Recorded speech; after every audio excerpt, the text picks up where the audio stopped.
Hello மக்களே, எல்லாருக்கும் வணக்கம். எல்லாரும் எப்படி இருக்கீங்க? எல்லாருமே ரொம்ப சூப்பராக இருக்கீங்க அப்படின்னு நம்புகிறோம். நீங்கள் எப்படிப்பா இருக்கீங்க அப்படின்னு கேட்குறீங்களா? நாங்களும் சூப்பராக இருக்குங்க.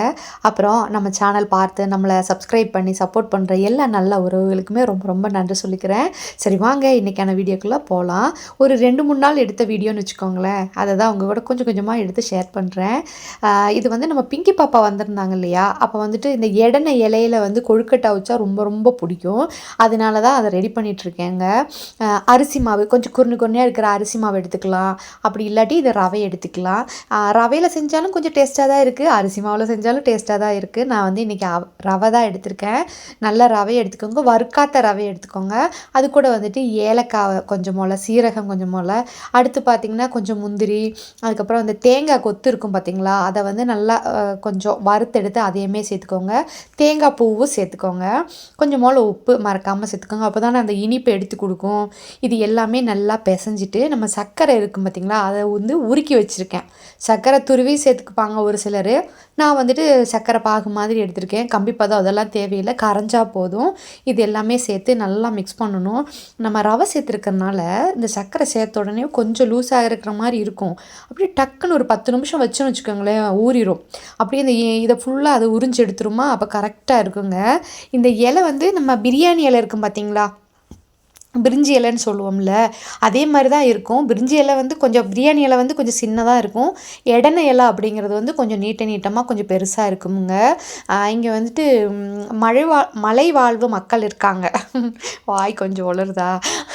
அவங்க வந்துட்டு நம்மளுக்கு தெரிஞ்சவங்க. அவங்ககிட்ட நான் சொல்லிவிடுவேன், எடுத்துகிட்டு வாங்கப்பா அப்படின்ட்டு. கிடச்சிருக்கு அப்படின்ட்டு அவங்க கொடுத்தாங்க. சரி கிடைக்கும் போது பிரயோஜனப்படுத்திக்கலாம் அப்படின்ட்டு தானுங்க இந்த இலை.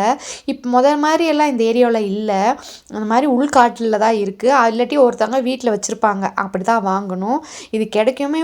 நான் செஞ்சுட்டேன். ரொம்ப வாசமாகவும் இருக்குது, இந்த இலையில செய்கிறனால டேஸ்ட்டும் கொடுக்குமுங்க.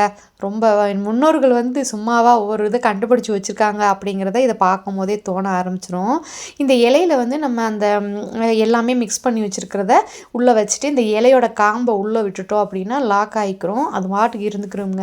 அடுத்து பார்த்திங்கன்னா ஒரு இட்லி சட்டியில் நம்ம ஆவியில் கொழுக்கட்டை அவிப்போம் இல்லையா, அதே மாதிரி வேக விட்டுட்டோம் அப்படின்னா வெந்துடும், சூப்பராகவும் இருக்கும். ஒரு 2-3 நாளைக்கு நம்ம ஃப்ரிட்ஜில் வைக்க தேவையில்லை, வெளியில் வச்சே சாப்பிட்டுக்கலாம்.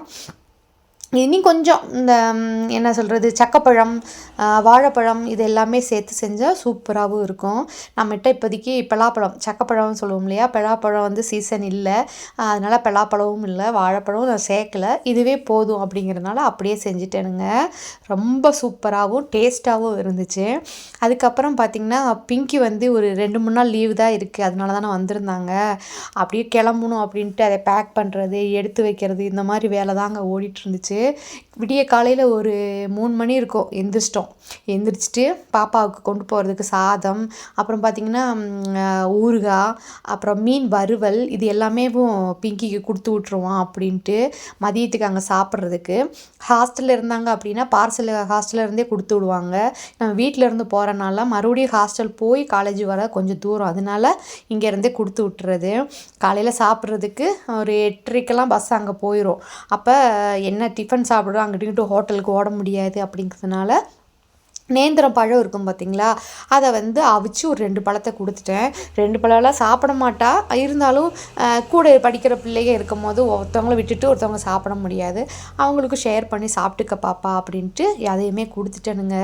இந்த பொம்பளை பிள்ளைகளுக்கு அப்பா அப்படிங்கிறது வந்து நம்ம என்ன தான் தாய்மார்கள் பார்த்து செஞ்சாலும் அந்த அப்பாவுடைய ஒரு கைப்பக்குவத்தில் அவங்களும் பார்த்து செய்வாங்கன்னு வச்சுக்கோங்களேன். ஓடி ஓடி அவர் பார்த்து இதை வேணுமா, மறந்துட்டியா, எடுத்துட்டியான்னு கேட்டு எங்கள் மச்சானும் செஞ்சுட்டு இருந்தார். நான் தூக்க சடவில் எந்திரிச்சு அப்படியே உட்காந்துருந்தேன். என்னென்னா சமையல் வேலை, எனக்கெல்லாம் ரொம்ப தூக்க சடவு வந்துடுங்க. நான் வேறு எந்திரிச்சிட்டேன்னா, அதனால் ஒரு வழியாக வேறு இருக்குது. இது பிங்கி பாப்பா சஸ்பென்ஸாக நம்மளுக்கு வர்றப்ப அந்த ஃபோட்டோ வந்து அப்படி ஃப்ரேம் போட்டு கொடுத்தா எப்படி இருக்குது அப்படின்னு மறக்காமல் சொல்லுங்கள். எனக்கு ரொம்ப பிடிச்சிருக்குங்க. நானுமே போய் சுடிதாரெல்லாம் மாற்றிட்டு நம்மளும் கொண்டு போய் 4:20க்கு வரும்னு நினைக்கிறேன் பஸ்ஸு, கொண்டு போய் விட்டு வந்துடுவோம் அப்படின்ட்டு கிளம்பிட்டேனுங்க. என்ன தான் இருந்தாலும் அந்த உள்ளுக்குள்ளே ஒரு ஒரு என்ன சொல்கிறது, அடிவகத்துலேருந்து அப்படியே மேலே வரும் பாருங்கள் ஒரு இது, அந்த மாதிரி தான் ஒரு ஃபீலிங்கு. அதை சொல்லவோ வர்ணிக்கவோ முடியாது. பாப்பாவை விடும்போது அப்படி தாங்க இருந்துச்சு. அப்படியே ஆசுவாசப்படுத்தி ஆறுதல் படுத்திட்டு அனுப்பிச்சி விட்டுட்டேனுங்க. இங்கே பாருங்களேன், நம்ம வீட்டில் மட்டும்தான் லைட் எரியுது, அங்கிட்டு தெரு விளக்கு, இங்கிட்டு ஒரு தெருவிளக்கு, ஒரு மனுஷ குஞ்சு கூட கிடையாது. நாங்கள் 4-5க்கெல்லாம் வீட்டிலேருந்து கிளம்பிட்டோம். என்னென்னு பார்த்தீங்கன்னா, பஸ்ஸு கொஞ்சம் முன்ன பின்ன வரும். நம்ம தான் எப்பயுமே ஒரு பிளான் போடுவோமே, பஸ்ஸு அந்த டயத்தை தாண்டி தான் வரும். ஆனால் நம்ம மனசு ஒத்துக்காது, கொஞ்சம் வெள்ளனா தான் போகணும் அப்படின்ட்டு. அப்படி போய் பஸ்ஸு ஏற்றி விட்டாச்சுங்க. வந்து கொஞ்சம் இடம் படுத்திருந்தேன், தூக்கமே வரல. இருந்தாலும் கொஞ்ச நேரம் ரெஸ்ட் எடுப்போம் அப்படின்ட்டு. அதுக்கடுத்து பார்த்திங்கன்னா காலையில் எழுந்திரிச்சு காலை வேலையெல்லாம் முடிச்சுட்டு தோட்டத்தில் காய் வேறு எடுக்கிறோமா, அவங்களுக்கு கொடுக்குறதுக்கு காஃபி இதெல்லாம் எடுத்துக்கிட்டு கிளம்பிட்டேனுங்க. இன்றைக்கி பார்த்திங்கன்னா வட்டையப்பம் தான் நான் எடுத்திருந்தேன். இங்கே பக்கத்துலேயே ஒருத்தவங்க செஞ்சு கொடுக்குறாங்க, அவங்ககிட்டயும் ஆர்டர் போட்டு வாங்கியாச்சு. போண்டா வடை இதெல்லாமே குடிசை தொழில் மாதிரி வீட்டிலையே செஞ்சு கொடுக்குறாங்க. இந்த வட்டையப்பவும் அதே மாதிரி தான் செஞ்சு கொடுக்குறாங்க, ரொம்ப சூப்பராகவும் இருக்குங்க. நம்ம தோட்டத்துக்கு போகிற பாதையில் இந்த காட்டு சூரியகாந்தின்னு சொல்லுவாங்க, தொட்டால் கசப்பு, அப்படி கசப்பு அடிக்கும் பார்த்துக்கோங்க. பாவக்காயெல்லாம் என்னங்க எதுவுமே கிடையாது, அதை விட கசப்பு. ஆனால் பூத்து ரொம்ப அழகாக இருந்துச்சு. வாங்க மச்சான் 2 ஃபோட்டோ எடுங்க அப்படி சொன்னால் அவர் வீடியோ எடுத்து வச்சுருந்தாரு. பார்க்க ரொம்ப அழகாக தான் இருந்துச்சு. நீங்கள் எப்படி இருக்குன்னு சொல்லுங்கள். அதெல்லாம் எடுத்து முடிச்சுட்டு அப்படியே தோட்டத்து பக்கம் வந்தாச்சுங்க. எப்படி வெயில் அடிக்குன்னு பார்த்தீங்கன்னா, ஆனால் சாயங்காலத்துக்கு மேலே அடித்து ஊற்றுச்சு பார்த்துங்க மழை. இந்த வெயில் தான் இங்கே தான் இருந்துச்சா அப்படிங்கிற மாதிரி ஆகிப்போச்சு. என்ன செய்கிறது, நம்ம இருக்கிறது மலைங்காடு, மழையும் பெய்யும், வெயிலும் அடிக்கும், காற்று வரைக்கும், குளிர் அடிக்கும், எல்லாமே கலந்ததான் நம்மளுடைய மலை கிராமத்து வாழ்க்கை. அதுவும் ரொம்ப அழகாக தான் இருக்குது, ரொம்ப இன்ட்ரெஸ்டிங்காக தான் போயிட்டுருக்குன்னு வச்சுக்கோங்களேன். ரொம்ப சூப்பராக இருக்குது. நிறைய உறவுகள் வந்து இதெல்லாம் விரும்புகிறோம், எங்களுக்கு இதெல்லாம் பிடிச்சிருக்குப்பா அப்படிங்கிறீங்க. எல்லாருக்குமே பிடிக்குங்க, இந்த லைஃப் வந்து எல்லாருக்குமே பிடிக்கும், எல்லாருக்கும் கிடைக்காது இல்லையா, பிடிக்கும். அதுக்கு தகுந்த மாதிரி நம்ம அட்ஜஸ்ட் பண்ணி வாழ்ந்துட்டோம் அப்படின்னா எல்லாமே ரொம்ப சூப்பராக தான் இருக்கும். இப்போ என்னைய பாருங்கள், நம்ம ஊர் அப்படின்ட்டு. ஆனால் என்னன்னு தெரியுங்களா, சொந்த ஊருக்கு விருந்தாடி போகிற மாதிரி போயிட்டு வரோம் பாருங்கள், அதுதாங்க வலி தாங்க முடியாமல் இருக்குது. சரி, நம்மளுக்கு என்ன கடவுள் எழுதியிருக்காரோ அதுதானுங்க நடக்கும். அதாவது வருத்தப்பட வேண்டாம், விருந்தாடினாச்சுன்னு போயிட்டு வரமே சொந்த ஊருக்கு அப்படின்ட்டு சந்தோஷப்பட்டுக்கிற வேண்டிதான். நானும் தோட்டத்துக்கு போய் நான் சொல்லியிருக்கேன் இல்லையா என்னோடய உயிர் நண்பர்கள் அப்படின்ட்டு, அவங்க கூடயெல்லாம் பேசிட்டு நானுமே காய் எடுத்துகிட்டு இருந்தேனுங்க. மச்சான் வந்துட்டு கிளம்பிட்டாரு, நாற்று போடுற வேலை வேறு இருக்குது, அதனால் அவர் போய் நாற்று போடுறேன், நீங்கள் காய் எடுங்கப்பா அப்படின்ட்டு அவர் கிளம்பிட்டாரு. நம்ம தோட்டத்தில் வேலை செய்கிற சித்ரா அவங்க பேர், அந்த அண்ணன் பேர் சரவணன். அவங்களுக்கு அன்றைக்கி wedding டேங்க. Happy anniversary Chitra, Saravanan. அது மட்டும் இல்லை, முருகேஸ்வரி அக்காவுக்கும் வெட்டிங் டே அன்றைக்கி. அப்போ முருகேஸ்வரி அக்காவுக்கும் அதே மாதிரி ஹாப்பி ஆனிவர்சரி அக்கா. அதே மாதிரி நம்மளோட அண்ணா சிவா அண்ணாவுக்கு வந்துட்டு பிறந்த நாள். ஹாப்பி பர்த்டே சிவா அண்ணா. அவங்க எல்லாருக்குமே எல்லார் சார்பாகவும் நான் விஷ் பண்ணிக்கிறேன். இதே போல் நீங்கள் எல்லாருமே பல்லாண்டு நல்லா சீரோடு சிறப்பாகவும் இருக்கணும்ன்ட்டு கடவுள்கிட்ட நம்ம ப்ரேயர் பண்ணிக்கிறோம். சரி வாங்க, அப்புறம் பார்த்திங்கன்னா ஒரு 10:30 இருக்குங்க. நாங்கள் எல்லாருமே வட்டமாக உட்காந்துட்டு டீ குடிக்க ஆரம்பிச்சிட்டோம்.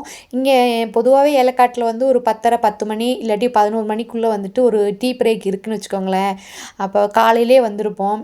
அந்த 10:30-11 மணிக்குள்ளே வந்து ஒரு சின்ன பசி வரும், அதை ஆறுதல் படுத்துகிற மாதிரி அதை ஒரு ஏதாவது காஃபி வடை இந்த மாதிரி பஜ்ஜி சுஜி ஏதாவது சாப்பிட்டுக்கிறது. அதுக்கடுத்து 1 மணிக்கு தானுங்க சாப்பாடு. எல்லாருமே சாப்பிட உக்காந்துட்டாங்க. நானுமே சாப்பிட்றதுக்கு வீட்டுக்கு கிளம்பிட்டேன். என்னென்னு பார்த்தீங்கன்னா, மச்சான் வீட்டில் இருக்கார் இல்லையா, அதனால் நாங்கள் ஒன்றா போய் சாப்பிட்டுக்கலாம் அப்படின்ட்டு. தோட்டத்தில் சாப்பிட எனக்கு பிடிக்குமுங்க, அவங்க கூட உட்காந்து. என்னப்பா தோட்டத்தில் காய் எடுக்கிறவங்கள காமிக்கவே மாட்டேங்கிற அப்படின்னு நினைப்பீங்க. காமிக்கலைங்க, அடுத்த தடவை வந்துட்டு அவங்ககிட்ட பெர்மிஷன் வாங்கிட்டு கண்டிப்பாக காமிக்கிறேன்.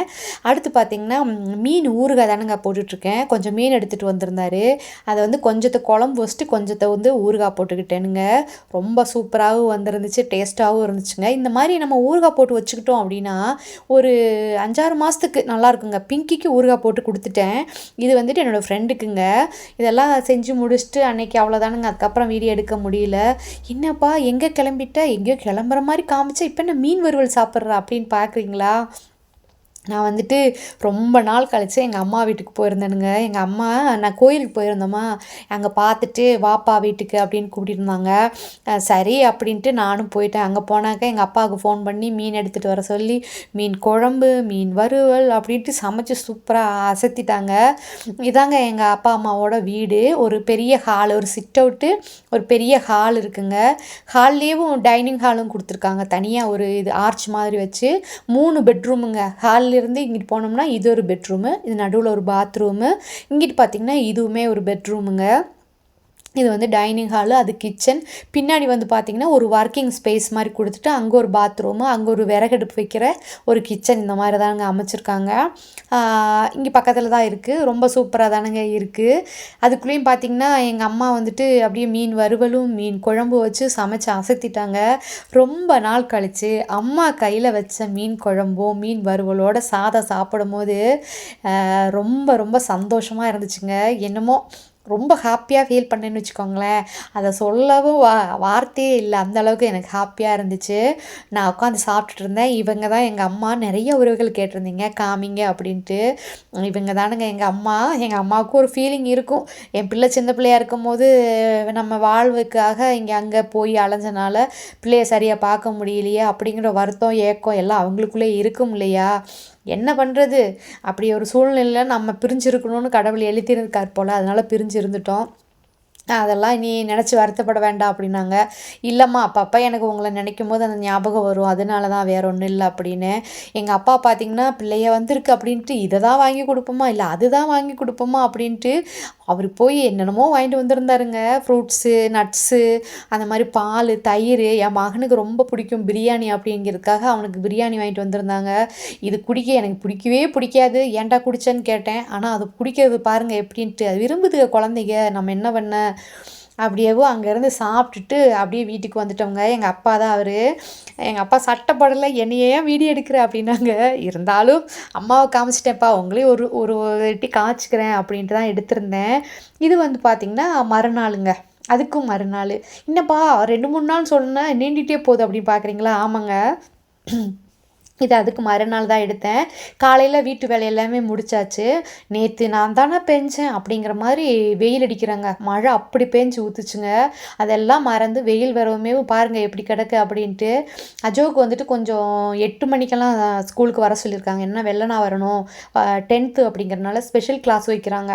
சரி போயிட்டு வாப்பா அப்படின்ட்டு அவனை ஸ்கூல் பஸ்ஸு வந்து 8:15 தான் வரும். அதை சுற்றி அங்கே போகும்போது 8:45 ஆயிருமா.